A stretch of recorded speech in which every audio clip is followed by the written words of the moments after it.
చిన్నప్పుడు ఒక సెకండ్ అయిన తర్వాత మాట్లాడు. Hi guys, this is Vamshi Krishna. Today I'm going to discuss about the week 6 one-liner quotations.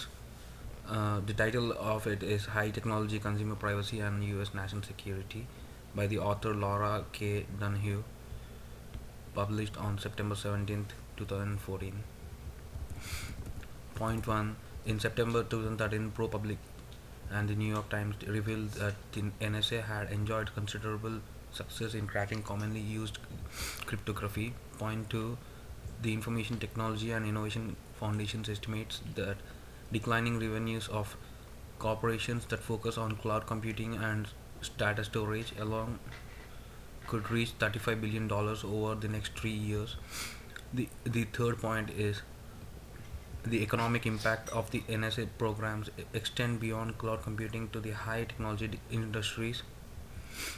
Fourth point is IBM has invested more than $1 billion to build data centers in London, Hong Kong, Sydney, and elsewhere in an effort to reassure consumers outside the United States that their information is protected from US government surveillance.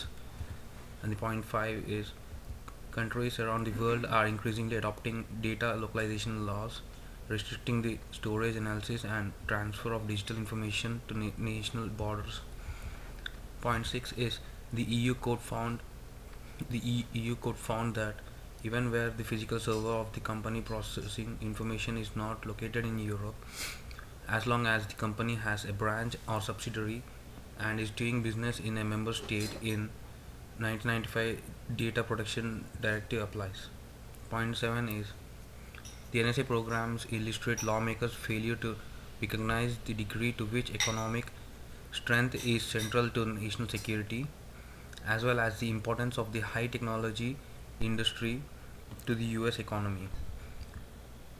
The point 8 is the current failure of the United States to integrate economic concerns creates a vulnerability for the country in terms of the breadth and depth of programs subsequently adopted.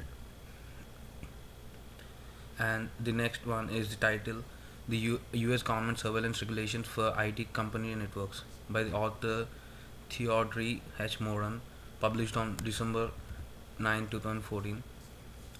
The, this is 9 point, and the 9 point is in January 2014, President Barack Obama ordered the Justice Department to allow tech companies such as Facebook, Microsoft, Google, LinkedIn, and Yahoo to disclose the total number of FISA court court orders they receive annually and the total number of users those requests affect.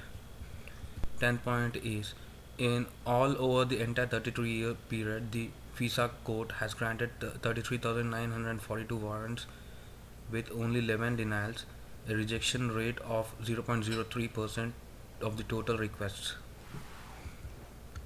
The 11th point is the CALEA states that this is the backhanded way of saying that IT companies that provide encryption service must ensure that the US government can decrypt all messages that use the encryption service they provide to customers. 12th point is CFIUS is an integrancy group led by the Treasury Department whose responsibility is to ensure acquisitions of US firms by foreigners do not pose a threat to US national security. 13th point is to help clarify CFIUS procedures, the US Department of the Treasury and CFIUS chairman published guidance concerning the national security required conducted by CFIUS in the federal registration on December 8, 2008.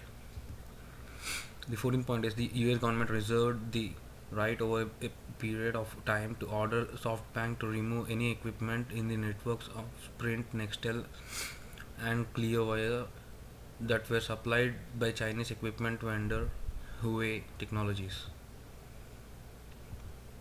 15th point is US IT companies and suppliers of IT goods and service report discrimination towards and loss of sales by government and private buyers in other countries that want to avoid US government surveillance.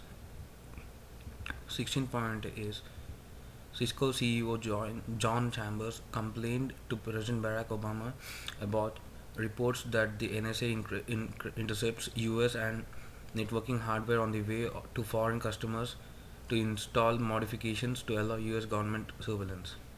The 17th point is the new generation of iPhones and iPads will not allow Apple to bypass the owner's passcode and extract data in response to the government request, unlike the past.